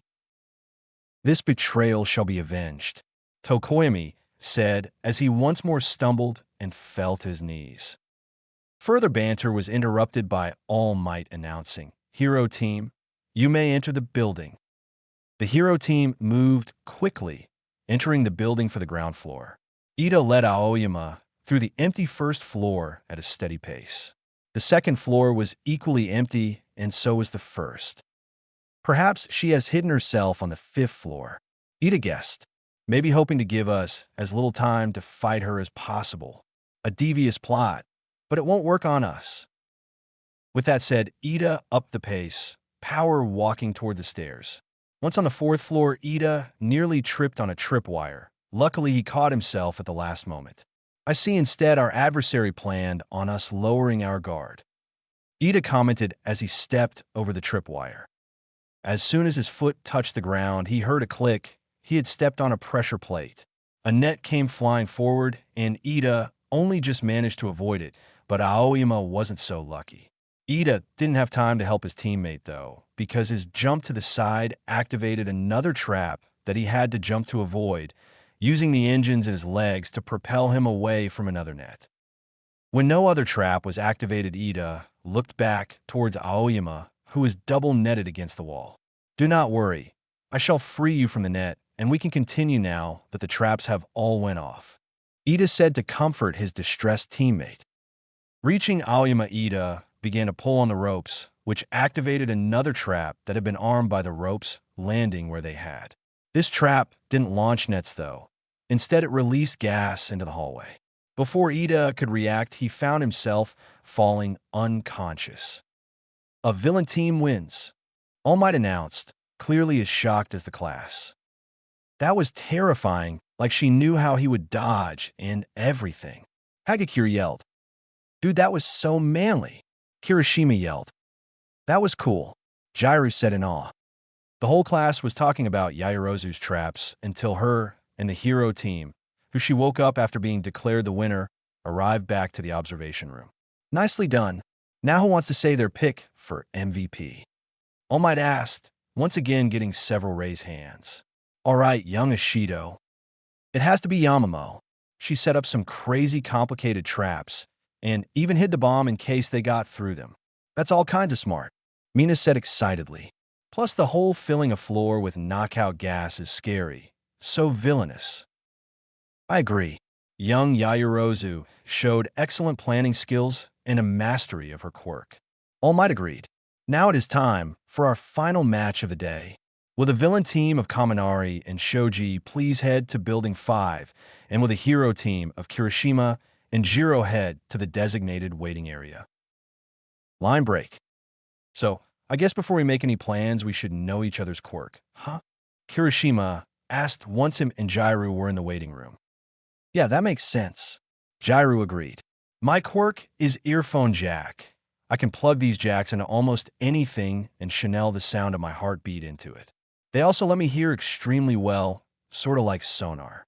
Jiraiya extended her ear jacks to showcase them, though she refrained from plugging them into anything since there seemed to be only one waiting room. Cool, Kirishima said enthusiastically, his whole demeanor contrasting with Jiraiya's more laid-back attitude. All right, so my quirk isn't all that flashy, but it's called hardening. It lets me harden my skin like this. He demonstrates by hardening his arm, which takes on the appearance of jagged rocks. Okay, so I guess you're a close-range fighter, and I'm a medium-range fighter. So how about I listen for their location, and once we have that, you take the lead, and I'll support you from the back? Jiraiya suggested. Sounds good. I am pumped, getting to really test myself. It's just so manly. Kirishima yelled. Right, Jiraiya drawled out. With the heroes. Okay, so what should we do? Kaminari asked, looking up at the much taller form of Shoji.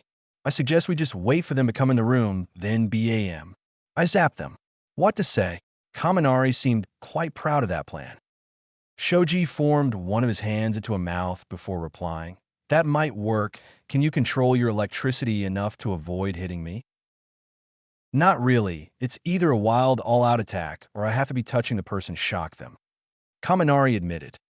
Maybe that's not too big of a problem. Shoji said from his arm mouth. I hide behind the bomb. Then, after your attack, I can come out and finish anyone left. I'll listen as they approach, then let you know when they're almost here. That way we'll be ready for them. All right, that sounds like a plan. Kaminari cheered. With the planning done, Shoji changed his hand back from a mouth to a hand. Taking the hint, Kaminari began pumping himself up for the battle by thinking of his victory speech. Soon enough, it was time to begin, and the hero team entered the building. Jiro was able to use her enhanced hearing to pinpoint the villain team's location, and Shoji was able to use his to track the heroes as they progressed through the building. It wasn't long before the heroes made it to the third floor where the villain team were hiding. As they approached the door, Jiro warned Kirishima, "Watch out, they know we're here. It seems Shoji has some way of tracking us." Okay, then no use doing this the quiet way. Kirishima happily responded. Quickly hardening his body, Kirishima crashed through the door with a loud battle cry. Moments after he went in, Kaminari launched his attack. Indiscriminate shock, 1.3 million volts. Kaminari yelled as he launched his attack. The room was filled with light as electricity arced throughout the confined area. Kirishima was hit full on, only able to grit his teeth through the pain.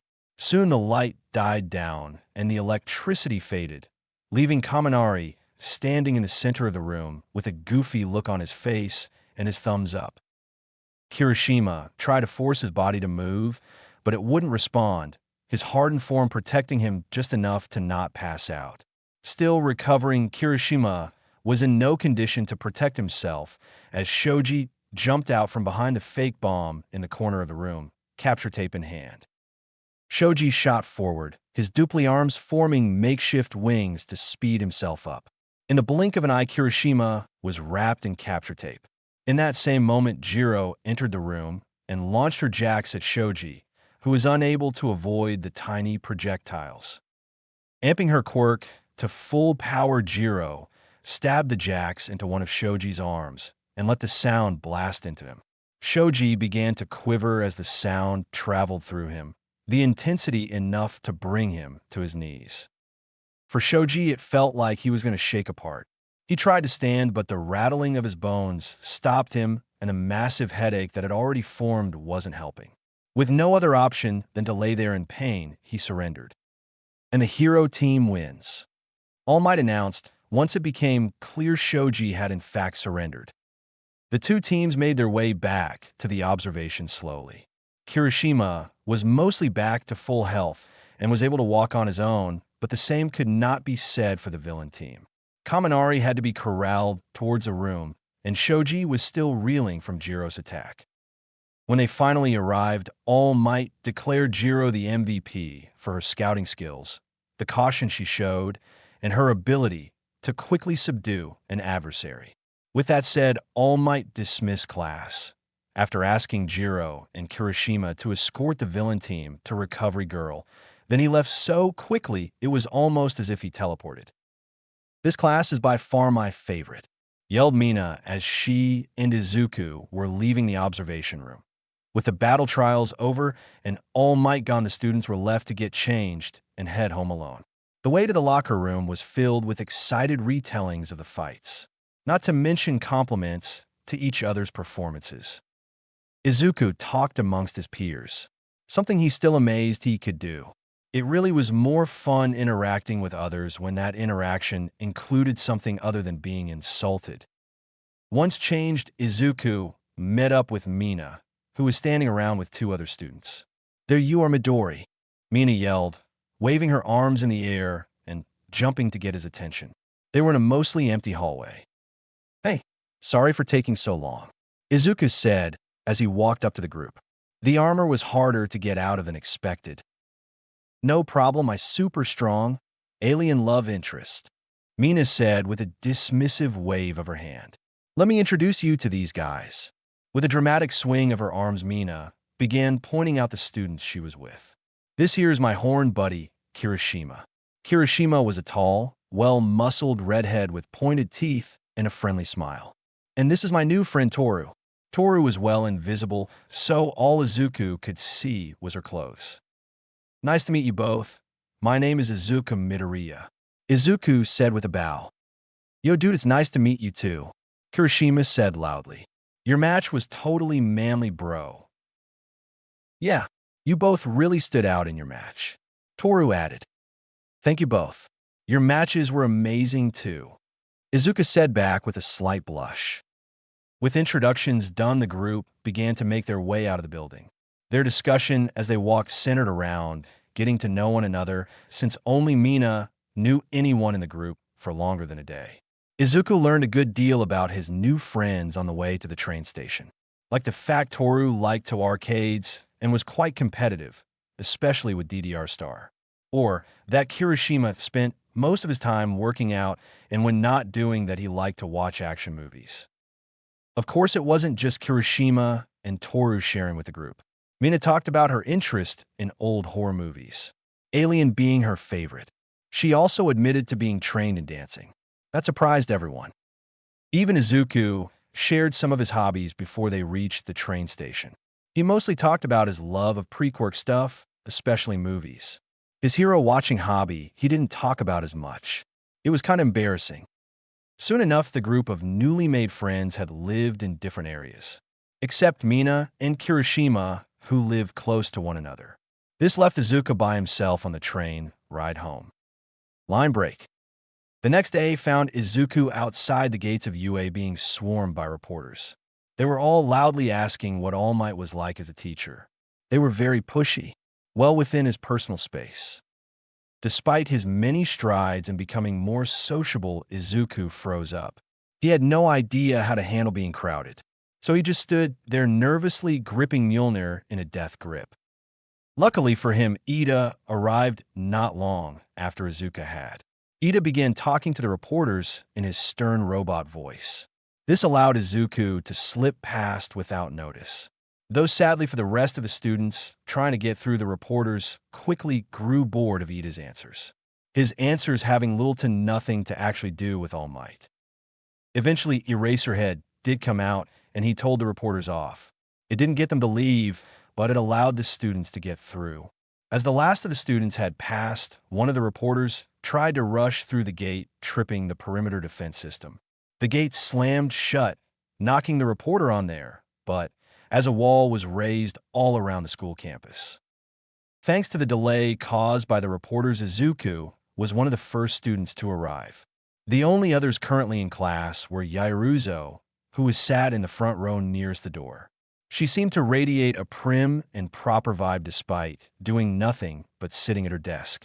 Tokoyami, who was leaning against the back wall, seemingly contemplating something. And finally, there was Todoroki, who sat in the back corner, looking out the window. He was just sort of staring off into the distance. Izuku nodded in greeting to the others before making his way to his seat. Or at least that was his plan. Before he made it to his seat, Mina slammed open the door, looking out of breath. Traitor, Mina yelled, pointing at Izuku accusingly. You left me to the vultures. With that, Mina puffed out her cheeks and glared at Izuku. Thankfully, the glare had no heat. It was everyone for themselves. Izuku said after a moment. Your sacrifice was greatly appreciated. Izuku really hoped he read the situation right. Friendly human-to-human interaction wasn't his strong suit. This will have consequences. Mina fired back, stopping to add emphasis. It was all sorts of dramatic. The drama was ruined by a herd of students, freshly freed from the journalist's deadly grasps, entering the room. Most were too eager to get to their seat to care that they just ruined Mina's dramatic posing. But not all. Some people could appreciate the art of being dramatic. With the moment ruined, Mina's shoulders slumped, and she trudged her way to her desk. You win this round, universe. Izuku also found his way to his desk. As he sat down, a more tired than normal looking Aizawa arrived. Good, you're all in your seats. I watched over the footage from your battle trails. I want a review on how you think you did along with what you could have done differently. It'll be due next Monday. It must be at least 3 pages, double-spaced with 1-inch margins. Aizawa said once he was at his desk. His tired eyes surveyed the now groaning students before he spoke again. That being said, today, you all will need to pick a class president. That's a normal school thing. Some of the students cheered, though that was mostly drowned out by other students yelling to be picked. I don't care how you decide, just have it done by first period. And don't wake me up, Aizawa said with absolutely no enthusiasm in his voice. Then he crawled into his sleeping bag and presumably went to sleep. The class descended into anarchy almost immediately. People were yelling over each other with random pitches thrown out for why so, and so should be picked as class president. It was madness. Silence, Ida yelled, standing up from his desk. We cannot simply speak over each other to decide. No, we should decide democratically with a vote. The room went quiet. Ida had a very loud voice. The class seemed to think about what he'd said. How can we vote for people we've only known for 2 days? Everyone would just vote for themselves. Came the calm voice of Azui, the frog-like girl. Yes, so whoever manages to get the most votes will be someone who has already shown leadership qualities. Ida answered back. It seemed most of the class agreed, and so they voted. Izuku was tempted to vote for himself, but ultimately thought that seemed selfish. He considered voting for Yaoruzo since she was clearly intelligent and good at making plans. But then Izuku went with Mina. She was charismatic and good at reading people. Those qualities seemed ideal for a class president. Once all the votes were collected by Ida, he tallied them up on the board. He tallied them because Aizawa was still asleep. Once the tally was complete, Yaoruzo was found to be the winner with 4 votes. Mina came in second with 3, making her the vice president. Everyone else had either 1 or 0 votes. Surprisingly, Izuku had gotten a vote. With the decision made, Yaoruzo woke up Aizawa, a task no one else wanted. The teacher woke up with a sigh. So you've picked then? Yaoruzo nodded and said, Yes, sir, I was voted president and Ashido vice president. Homeroom was over soon after that, and the day progressed much like a normal school, at least until lunch. At lunch, Izuku sat at a table with Mina, Thor, Kirishima, Jiro, and Yaoruzo. Yaoruzo, or Yamamo as Mina immediately took to calling her, was there to talk with Mina about their new responsibilities. It wasn't going well on that end. I am kinda hype. Who even voted for me, though? Mina asked, bouncing in place. I voted for you. You're the manliest person in class, no doubt. Kirishima cheered, also bouncing in place. Those two had too much energy. I also voted for you, Izuku admitted. I remembered how well you predicted Ojiro and Sato's decisions in class, and thought that those people's skills would be perfect for the job. Oh, you guys. Mina skvelid. Now I kind of feel bad about voting for myself. I didn't really think too hard about it either. No need to feel bad about it, Izuku said. I think most everyone voted for themselves. I must admit that I too voted for myself. Yamamo Suddy, dabbing her mouth with a napkin. And like you, I too am surprised I got so many votes. As she said that, the rest of the table remembered her reaction to getting voted in. Her whole face lit up both from surprise and obvious glee, and she had radiated an aura of sparkly joy. It was adorable. Well, I voted for you, Jiro said with a faint blush on her cheeks. You won your trial on your own and are scary smart. You seem pretty hardcore. Hearing that, Yamamo looked really happy. Thank you. I'll try to live up to your expectations. Watching the interaction between the two brought a gleam to Mina's eye. Someone had a crush, and so it was her job to help romance bloom. For some reason, Jiro felt a chill go down her spine. Sadly, the conversation and plans matchmaking were brought to a sudden halt when a loud siren began to blare. Emergency Alert Level 3. Emergency Alert Level 3. Came an automated voice over the speakers. What is that? Izuku shouted. A passing second-year student heard the question and answered. That means someone has broken through the perimeter barrier. That's never happened before. The students in the lunchroom rapidly became a mob trying to rush out. Izuku and his group were pulled into the mob and pushed along with it as it moved. Soon they were separate, and Izuku found himself being crushed against the wall only 10 feet from the door into the hallway. With a great heave, Izuku pushed himself away from the wall and stood firm. This was getting ridiculous. People were probably getting hurt in the panic. Deciding to put a stop to it as best he could, Izuku jumped into the air, willing it to gather around his feet to keep him standing above the heads of the mob. He hadn't perfected the technique yet, so he stumbled a bit, but it worked. Raising Mjolnir, Izuku let loose a blast of thunder. The noise shook the windows around the building and left a ringing in the ears of nearby students. But it worked. Channeling his inner reserves of courage, Izuku bellowed, "Stop this foolishness. You are UA students, so act like it. Now help your fellows off the ground and calmly leave." His voice had been filled with the strength of lightning and thunder, and the students were compelled to obey. Izuku let himself fall to the ground as the students parted for him. Without the madness of the mob, Izuku was able to find Mina and the others. Poor Toru had been unnoticed by the frightened students and had gotten roughed up a little because of it. Line break. The day soon returned to normal, and it was revealed that it had been the reporters breaking in that triggered the alarm, not villains. And thanks to Recovery Girl, no one was hurt too badly by the end of the day. So the day ended and a new one began. The press was absent at the gate the next morning, having been chased off by UA staff after the break-in. Homeroom was missing any of its usual tension since Aizawa slept through it, and the regular classes were unremarkable.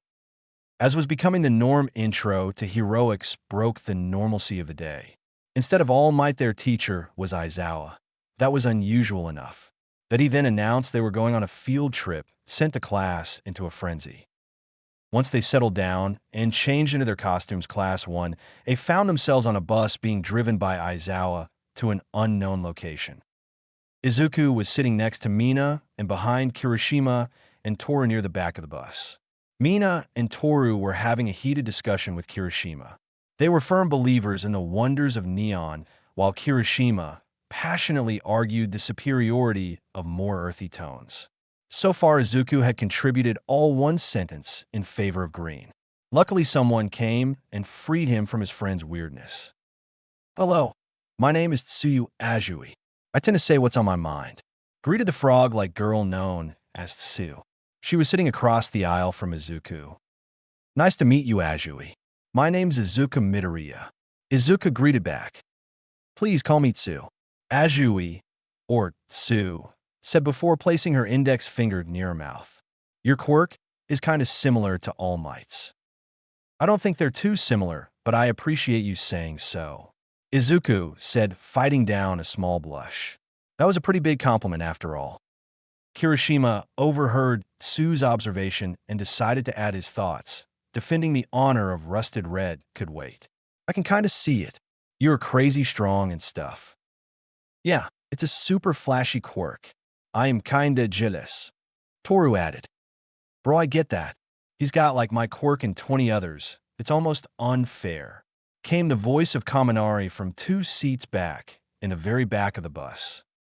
That's not true at all. You use electricity and can even tap into radio waves.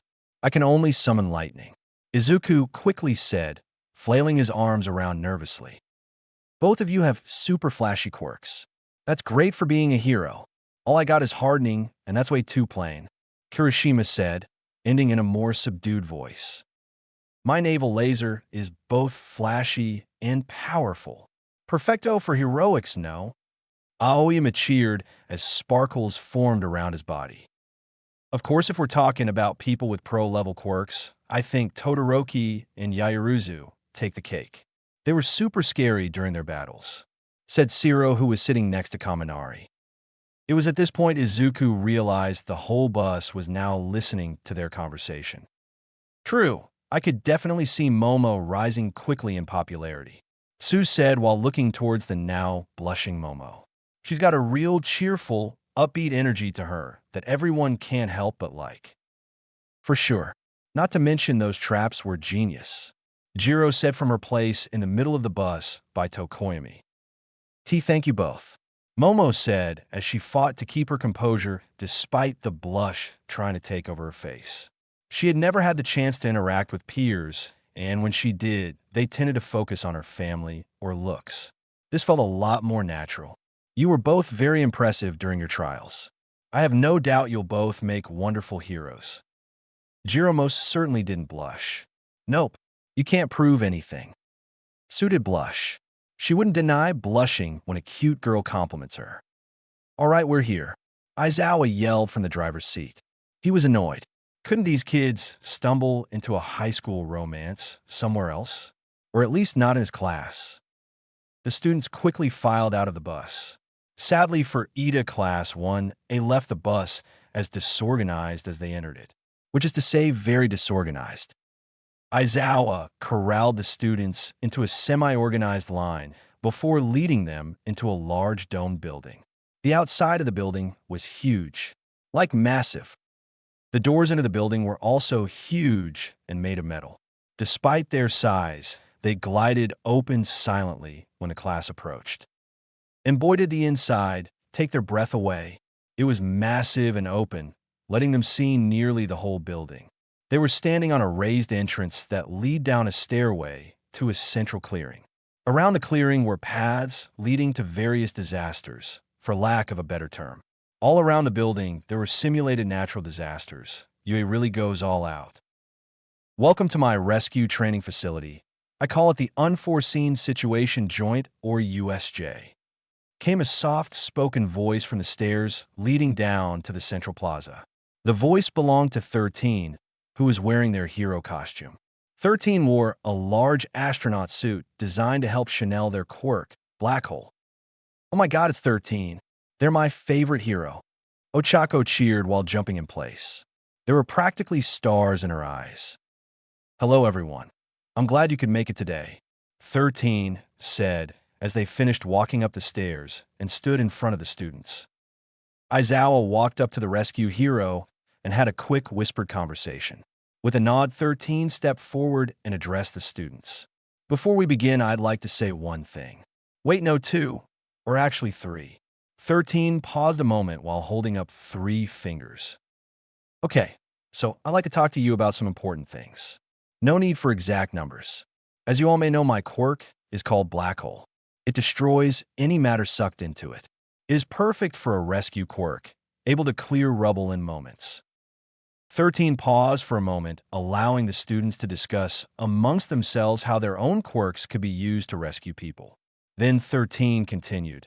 It's also easily able to kill if I'm not careful. That brought the whispers to a halt. Always remember that. It's not just about beating villains and flashy moves. At the end of the day, heroes are there to rescue others. During Aizawa's test, you learned how to use your quirk. In All Might, you learned how to fight with it. And now in mine, you'll learn how to use your quirk to help others. Thank you for listening. 13 ended with a slight bow. Some of the students, Ochako, clapped. Before anything else could happen, a purple mist appeared in the central plaza. From a mist, a hand wearing a white glove shot out, grasping at the air. Then the mist expanded. From a mist stepped several people. First was the man whose hand had first reached out from a mist. He was lanky with blue hair. He wore all black and had gloved hands, disembodied hands holding onto him. There was one on each bicep, shoulder, and one of his face. The second person was more of a monster. It was as tall as All Might, and just a buff. It had dark purple skin, a golden beak, and eyes that bulged out of its head. But the most frightening thing was its exposed brain and thousand-yard stare. The final person was seemingly made of the purple mist that brought the others. It stood beside the handman as they surveyed the building. Both 13 and Aizawa reacted to the sudden arrival by placing themselves in between the students and the villains. Aizawa lowered his goggles and readied his scarf before addressing 13. Get the students out of here. I'll hold them off. Kaminari, you try and contact the school. I can't, it's jammed. Kaminari yelled as he tried adjusting his headpiece to no avail. Right, let's go, students, 13 said as they began backing up towards the students, keeping their eyes on the villains as more and more began to appear through the mist until the central plaza was filled with a mob of villains. But Sensei, your fighting style is geared towards short one-on-one fights. Let us help, Izuku shouted, pushing himself to the front of the crowd of students. You all are still students, only a week into your first year. There's no way I'll let you fight real villains. Now hurry up and go, Aizawa said as he crouched and prepared to jump. Besides, you can't be a pro if you're a one-trick pony. With that, he launched himself forward. Aizawa arrived so quickly to the central plaza that it was as though he jumped completely past the stairs. Despite the massive amount of villains, Aizawa didn't hesitate to charge the mob head first, canceling quirk after quirk and delivering devastating attack after attack. 13 began leading the students back towards the door in a hurry. Before they made it halfway, a swirl of purple mist appeared in front of them. The mist took the form of a man who proceeded to speak. Sorry to so rudely appear here without invitation, but we are the League of Villains, and we are here to kill All Might. My name is Kurojairi. May I ask where All Might is? Our schedule said he would be here. Kids, stay back, 13 yelled as they started to uncap their gloves' fingers to use their quirk. Before 13 could, both Bakugo and Kirishima charge forward to attack. Kurojairi seemed unbothered by the fact both attacks hit his mist-like body. Said purple mist simply expanded and engulfed the two teens. I suppose you are hero core students, so underestimating you isn't a good idea. Kurojairi hummed to himself before expanding his mist even further out. Most of the students were quickly wrapped in a mist. Only those closest to 13 were saved thanks to 13's quirk. Those that weren't disappeared from the entrance and were scattered around the USJ. Line break. Izuku found himself suddenly falling towards a large body of water. The disorientating feeling of teleporting combined with the sudden fall meant he didn't have time to use Mjolnir to fly before he crashed into the artificial lake. Once in the water, Izuku's armor caused problems as it quickly dragged him down to the depths of the lake. Izuku could make out the forms of several people in the water, presumably villains with water-based quirks. One such villain with a shark quirk noticed him. The villain began a headlong charge towards Izuku, intent on chomping him in half. Before the villain could reach Izuku, a green blur slammed into their side. That blur turned out to be Tsu. Izuku realized it was Tsu when a long tongue wrapped around his waist and pulled him out of the water. Thanks to Tsu's prowess in water, they quickly managed to reach a sinking ship that was in the center of the lake. Well, it was a fake sinking ship. Luckily, it was currently not sinking. Thank you, Tsu. Izuku wheezed out in between coughing fits. He might have swallowed a fish. Were there fish in the lake? Of course, Tsu said in her mostly deadpan voice. It wasn't that she was calm, because she wasn't. That's just how her voice sounded. Neither Izuku nor Tsu knew what to do next. They were surrounded by villains. Their classmates were in danger, and it was very likely that no help was coming. Before panic could really start to set in, a harpoon made of bone struck Izuku in the side. That harpoon crumpled against Izuku's skin. The harpoon did shake Izuku out of his thoughts, though. It reminded him not only how powerful he was, but how much danger everyone else was in. He straightened his shoulders and tightened his grip on Mjolnir. We can't stay here. We need to get back with the others and figure out what to do. We need to get off this boat first, Ribbit, Tsu said. I think I have a plan, Izuku said, looking into Tsu's eyes. They don't know our quirks. I doubt they know the first thing about us. So let's use that to our advantage. But I'm going to need you to trust me. When I say now, jump up to me, okay? Tsu nodded, and so Izuku began to spin Mjolnir. Slowly, he rose into the air. As he rose, the villains began to launch attack after attack at him. It had little effect. Outside the USJ building, dark clouds began to gather. Thunder crashed overhead, and once Izuku yelled, "Now!" a massive bolt of lightning tore through the sky, illuminating the surrounding city like the sun. As the bolt fell, Tsu jumped with all the power in her frog-like legs. The lightning tore through the domed roof and slammed into Mjolnir. As it connected with the hammer, brought the mighty weapon down, and a mighty arc lightning flew from the hammer and struck the water. The water became alive with the undiluted power of the sky. Soon none of the villains remained awake. In the end, only Izuku and Tsu remained, the both of them hovering in the air above the now silent water. Watching the water, the two felt safe in assuming the villains were all out. So Izuku began to fly them to the central plaza.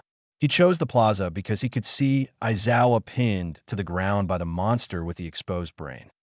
It only took a second for Izuku to arrive and throw Mjolnir at the creature, forcing his teacher to the ground. The impact knocked the creature away from Aizawa. "What?" the villain covered in hands yelled. He began scratching his neck as he searched for the person who attacked his Nomu. He quickly found Izuku, who was hovering in the air alone. "A student?